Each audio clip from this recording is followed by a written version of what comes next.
Salut à vous tous, je suis très content de vous retrouver aujourd'hui pour le neuvième journal de la bande dessinée spécial confinement avec comme invité Philippe Fenech. Salut Fenech, Salut Pal. comment vas-tu avec ce confinement? Bah écoute, ça va, ça change pas grand-chose. Je suis enfermé dans mon atelier et dans ma maison, mais j'ai l'atelier qui est Ah dans ma oui, maison. Donc, coup de bol, ah, donc c'est pratique. ouais, c'est pratique quoi. J'ai qu'à monter l'étage et puis je suis dans l'atelier, donc du coup c'est bien. Ça change pas, du coup pas grand-chose.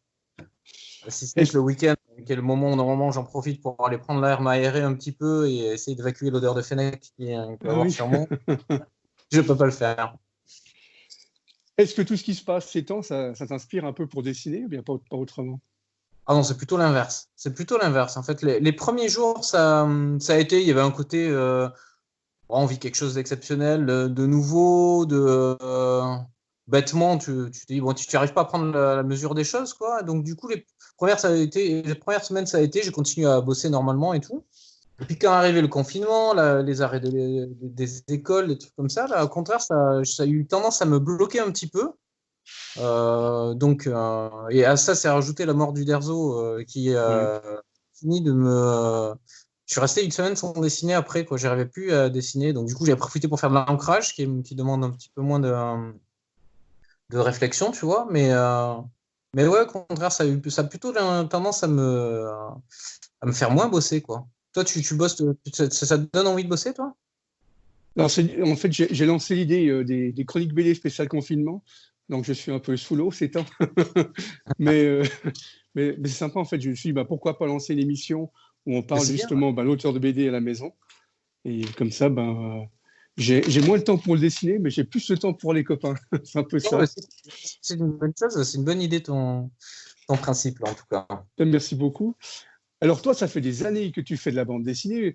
On t'a connu avec la série Ulysse ou bien avec Tu fais Koala avec Kurt Riddell. Ah. Et maintenant, tu as une série qui cartonne chez Bambou, c'est justement Mes Cops. Oui. Comment est-ce que tu dessines aussi rapidement? Parce que tu as sorti au fond plus de 20 albums en très peu de temps. Oui, j'ai sorti un bon paquet. Écoute, je dessine de moins en moins rapidement. Effectivement, ça m'est arrivé des années de faire 3 ou 4 albums même en un an. Alors, je dormais pas beaucoup. C'est vrai que je suis plutôt un oiseau de nuit. Et c'est vrai que ça m'arrivait de travailler jusqu'à 5 heures du matin.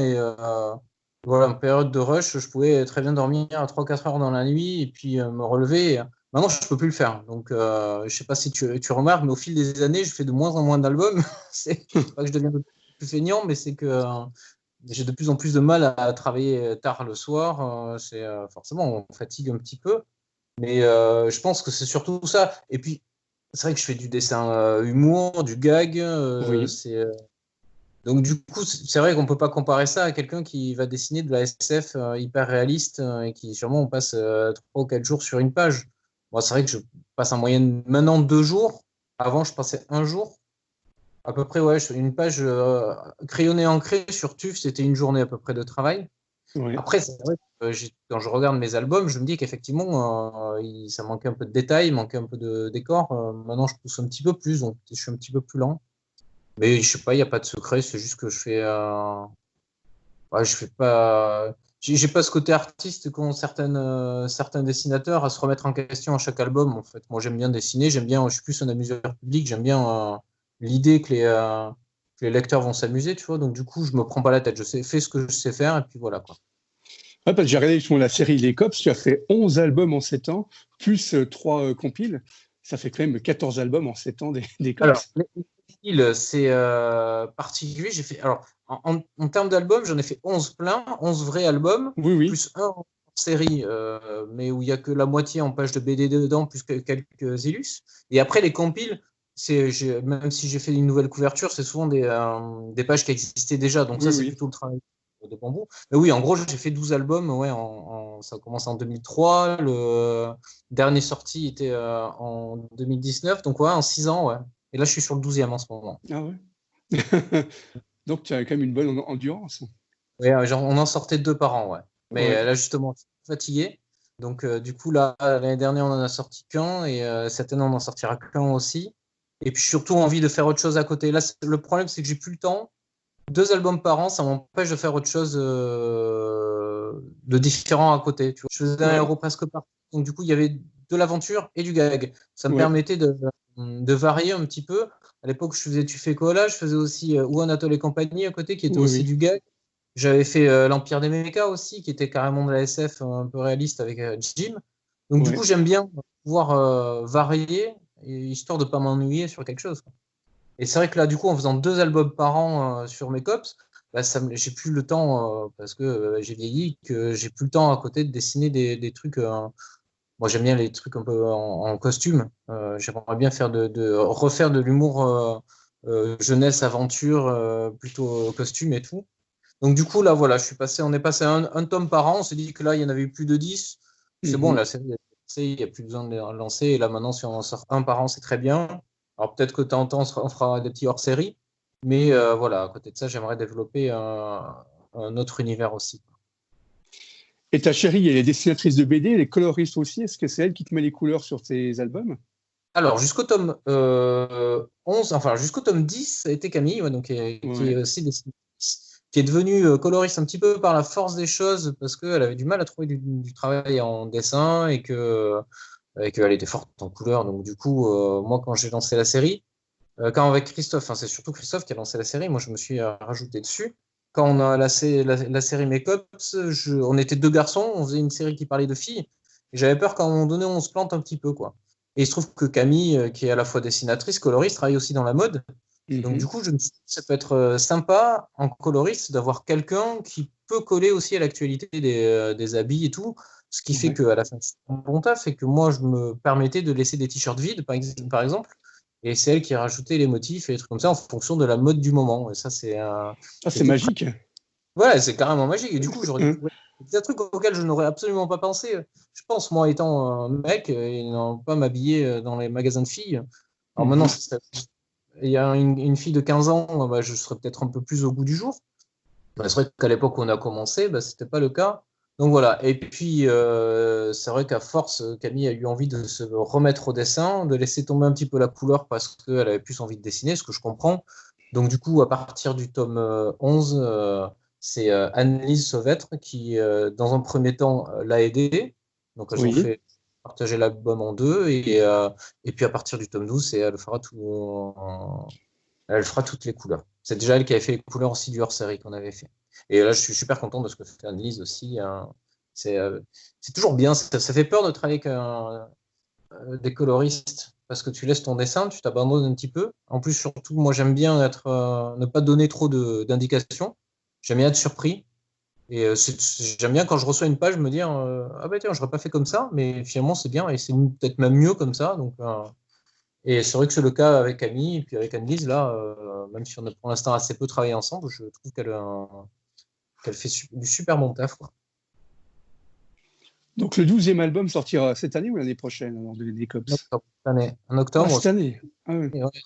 Sauf si on est confiné encore. Ce que j'espère pas. Mais a priori, oui, c'est prévu pour octobre. Il sort chaque année. En fait, on sortait 2 albums par an, mais le plus important, on a remarqué que la sortie la plus importante était celle d'octobre. Donc, du coup, on s'est focalisé sur ça-là et c'est celui d'avril qui a sauté. Et qu'est-ce que c'est pour toi, Bambou, à savoir qu'ils ont fêté leur 20e anniversaire il n'y a pas longtemps? Alors, tellement de choses à dire sur Bambou parce que pour moi, on va avoir l'impression que je suis que je suis lèche-cul, mais tant pis. En fait, c'est la boîte qui m'a redonné envie de faire de la BD. J'avais pas mal tourné chez différents éditeurs. Je suis resté quelques années chez Soleil, j'ai fait chez Vent d'Ouest, et à chaque fois, j'allais de déception en déception. Alors pas forcément pas à cause forcément des personnes avec qui je travaillais, parce que par exemple chez Vent d'Ouest, mon éditeur, mon directeur de collection était quelqu'un que j'adorais, avec qui j'adorais travailler, mais avec qui j'estimais qu'on ne donnait pas les moyens de faire du bon travail. Tu vois, c'était quelque chose comme ça. J'ai souvent eu l'impression qu'on était un chiffre dans une multitude de chiffres. C'était ça. Donc après, personnellement, il y a des gens très bien dans chaque boîte. C'est juste le fonctionnement, je trouve, qui ne marche pas. Donc c'est vrai que j'étais un petit peu déçu après l'échec d'Ulysse. C'était une BD que j'avais envie de faire depuis très longtemps. et qui me tournait en tête depuis longtemps. Je me suis éclaté à faire.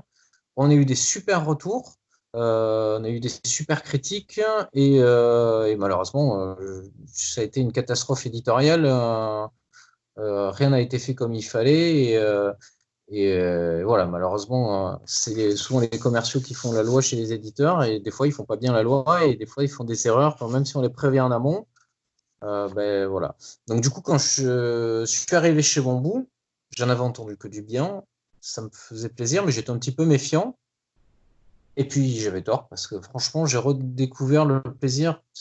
Chez Bambou, ils aiment la BD, clairement. Ils aiment pas les chiffres. Ils aiment pas. C'est pas des vendeurs de petits pois qui se sont recyclés en vendeurs de livres. C'est vraiment une maison d'édition telle que je l'imaginais quand j'étais petit. C'est vraiment avec un éditeur qui va t'appeler parce que Olivier Sulpice a beau être le patron de la boîte, il t'appelle régulièrement pour prendre de tes nouvelles. Dès qu'il y a un souci, il règle ça dans la seconde. Enfin, ils défendent les albums, ils t'encouragent. Si tu as un problème et que tu peux pas avancer pendant quelque temps, bah, tu as les encouragements, ils font tout pour t'aider. Donc voilà, c'est vraiment le bonheur absolu. Je souhaite à tout le monde de travailler chez Bonbon un jour.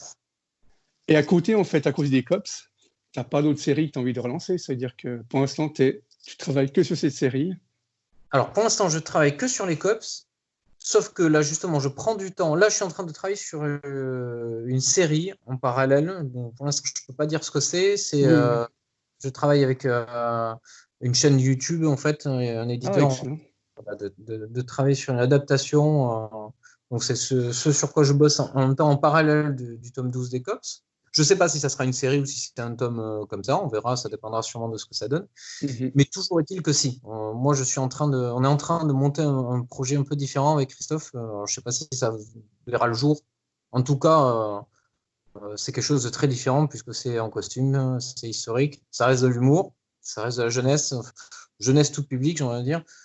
Moi, je me suis éclaté sur Ulysse. C'est concrètement ce genre de truc que j'ai envie de faire, que j'aime faire. Et c'est une superbe série. Hein. Moi, j'adorais aussi Ulysse. Ouais, c'est ce que tout le monde me dit et c'est ce qui me fait râler dans le fait que ça n'ait pas marché parce que je sais qu'au départ où je faisais mes cops, alors mes cops ça a marché de suite. Hein. Dès le premier album, ça a bien marché, mais pourtant pendant quelques années en dédicace, j'avais autant de monde qui venait pour Ulysse que ceux qui venaient pour mes cops. Alors après forcément au bout d'un moment quand l'album est trop daté, le dernier album d'Ulysse, le deuxième, enfin il est sorti en 2013, donc du coup au bout d'un moment ça s'est fini par s'amenuiser. Mais au départ, j'avais autant de monde et les gens étaient ravis.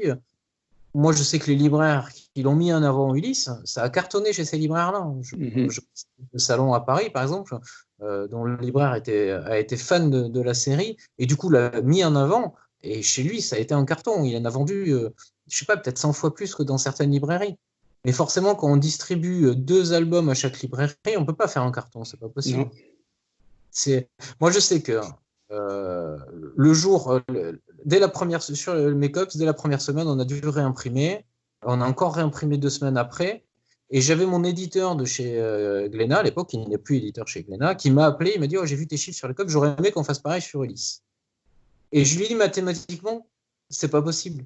Vous avez imprimé 6 000 exemplaires. Comment tu veux vendre 15 000 exemplaires en une semaine si tu en imprimes 6 000? C'est juste pas possible. Donc le problème pour moi, il est là. C'était ça l'erreur. Ça a été le fait que quand un éditeur ne croit pas à sa série, du coup, ça ne marche pas derrière. Bambou, les cops, c'est sûrement parce qu'il y avait le nom de Christophe Cazeneuve, je ne suis pas dupe, c'est sur le nom de Christophe que ça s'est vendu, mais ils en avaient imprimé 15 000 alors que c'est un tome 1. Au moins il y avait possibilité de distribuer. Quoi. Je ne sais pas si vous voyez mon monstre. En fait, non, on ne le voit pas. En plus, elle dort. Je sais pas si je peux bouger. Oui, avec plaisir. Je travaille derrière avec un monstre dans l'atelier. Je sais pas si on va la voir. Attends. Je vais vous la montrer quand même. Parce que elle rythme un petit peu. Ah voilà. Je sais pas si tu la vois. Non, je ne la vois pas encore. Elle est dessous, oui, elle dort. Ah oui, super. Voilà. le monstre de la maison. Un furet. Rend fou parce qu'elle gratte pour sortir de sa cage. Alors elle sort de temps en temps, mais pas tout le temps, quoi. Et donc voilà. Et donc du coup. Comme ça, vous êtes tous confinés ensemble. Ah voilà, on est tous confinés, ça plus le chat aussi. Voilà. Alors, Non, nickel. pour faire ce genre de truc, c'est chouette, c'est vraiment une bonne initiative.